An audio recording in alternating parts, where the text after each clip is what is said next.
Bismillahirrahmanirrahim. Assalamualaikum warahmatullahi wabarakatuh. Perkenalkan, nama saya Chen Ferdianti dengan nomor stambuk B2B1201544.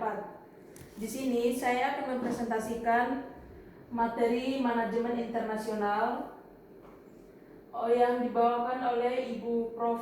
Dr. Nurwati SE MSI. Pada pembahasan ini kita akan mempresentasikan makna dan dimensi budaya. Pokok bahasan makna dan dimensi budaya itu meliputi sifat budaya, keragaman budaya, nilai-nilai budaya, dan pengintegrasian budaya dan manajemen, yaitu proyek Globe. Next. Pertama, sifat budaya. Kata budaya berasal dari bahasa Latin yaitu cultura, yang terkait dengan pemujaan atau ibadah. Budaya adalah pengetahuan yang diperoleh yang digunakan orang untuk menafsirkan pengalaman dan menghasilkan perilaku sosial. Pengetahuan ini membentuk nilai-nilai, menciptakan sikap, dan memengaruhi perilaku. Pertama, belajar, yaitu budaya tidak diwariskan dan atau berdasarkan biologis. Kedua, berbagi, yaitu orang-orang adalah anggota kelompok yang berbagi budaya.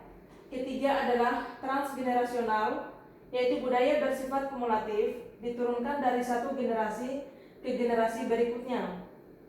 Keempat, simbolis, yaitu budaya didasarkan pada kapasitas manusia untuk melambangkan atau menggunakan satu hal untuk mempresentasikan yang lain. Kelima, berpola, yaitu budaya memiliki struktur dan terintegrasi. Keenam, adaptif, yaitu budaya didasarkan pada kemampuan manusia untuk berubah ataupun beradaptasi. Bagian B yaitu keragaman budaya. Ada banyak cara untuk menguji perbedaan budaya dan dampaknya terhadap manajemen internasional. Budaya dapat mengaruhi transfer teknologi, sikap manajerial, ideologi manajerial, dan bahkan hubungan bisnis pemerintah. Berikut beberapa contoh spesifik di mana budaya masyarakat dapat secara langsung memengaruhi pendekatan manajemen. Pertama, pengambilan keputusan secara sentralisasi vs desentralisasi. Kedua, keamanan vs beresiko. Ketiga, penghargaan individu vs kelompok. Keempat, prosedur informal dan formal. Kelima, kesetiaan organisasi tinggi vs rendah. Keenam, kerjasama vs persaingan. Ketujuh, jangka pendek vs jangka panjang. Kedelapan, stabilitas vs inovasi, dan lain-lain. Kita lanjut bagian C, yaitu nilai-nilai dalam budaya. Nilai adalah keyakinan dasar yang dimiliki oleh seseorang terkait dengan apa yang benar dan apa yang salah, baik dan buruk, penting dan tidak penting. Perbedaan dan persamaan budaya di berbagai budaya. Contoh, perbedaan dalam nilai-nilai kerja antara orientasi barat dan orientasi sukaryawan kulit hitam di Afrika Selatan. Pada kelompok barat, mereka ini menerima prinsip-prinsip etika kerja Protestan, sedangkan kelompok suku itu tidak menerima sama sekali. Next. Transisi nilai. Apakah nilai berubah seiring waktu? Menurut peneliti dari Belanda, George England, menemukan bahwa sistem nilai pribadi relatif stabil dan tidak berubah dengan cepat. Namun, perubahan terjadi dalam nilai-nilai manajerial sebagai hasil dari budaya dan teknologi. Dimensi budaya. Peneliti dari Belanda bernama Geert Hofstede menemukan bahwa ada 4 dimensi budaya yang membantu menjelaskan bagaimana dan mengapa orang-orang dari berbagai budaya berperilaku seperti mereka. Daerah dimensi ini meliputi: pertama, jarak kekuasaan; kedua, penghindaran ketidakpastian; ketiga, individualisme; keempat, maskulinitas. Pemaparan 4 dimensi budaya yang bermanfaat dalam membantu menjelaskan perbedaan-perbedaan di antara berbagai negara. Seperti yang sudah dijelaskan sebelumnya, ada jarak kekuasaan, penghindaran ketidakpastian, individualisme, dan maskulinitas.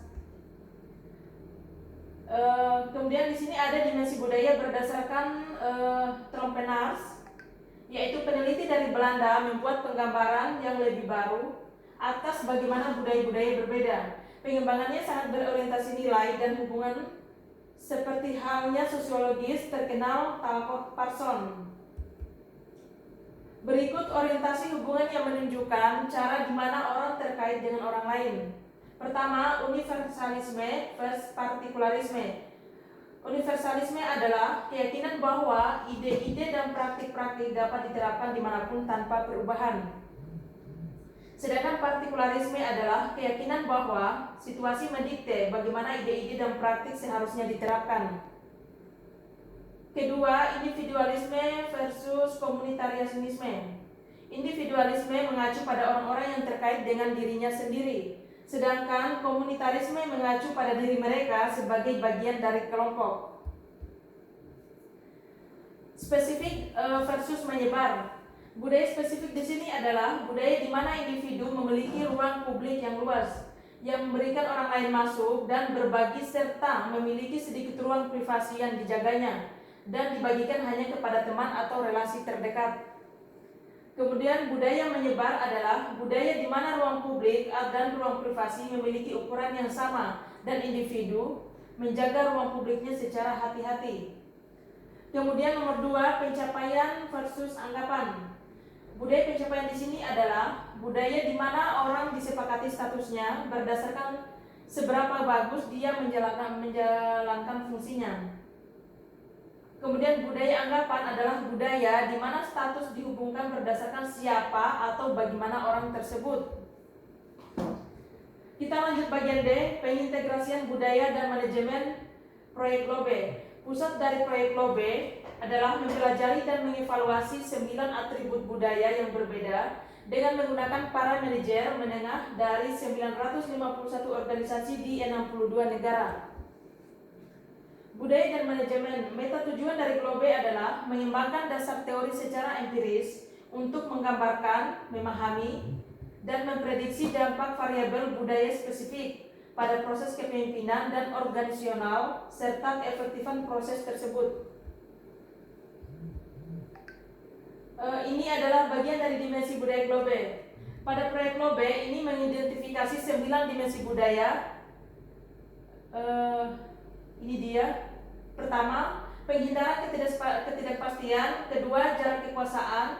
Keempat, kolektivisme 1. Kemudian kolektivisme 2, egalitarianisme gender. Kemudian ketegasan. Ketujuh, orientasi masa depan. Kemudian ada orientasi performa, dan terakhir ada orientasi kemanusiaan. Itulah presentasi dari saya, lebih dan kurangnya mohon dimaafkan, dan saya akhiri dengan ucapan billahi taufiq wal hidayah. Wassalamualaikum warahmatullahi wabarakatuh.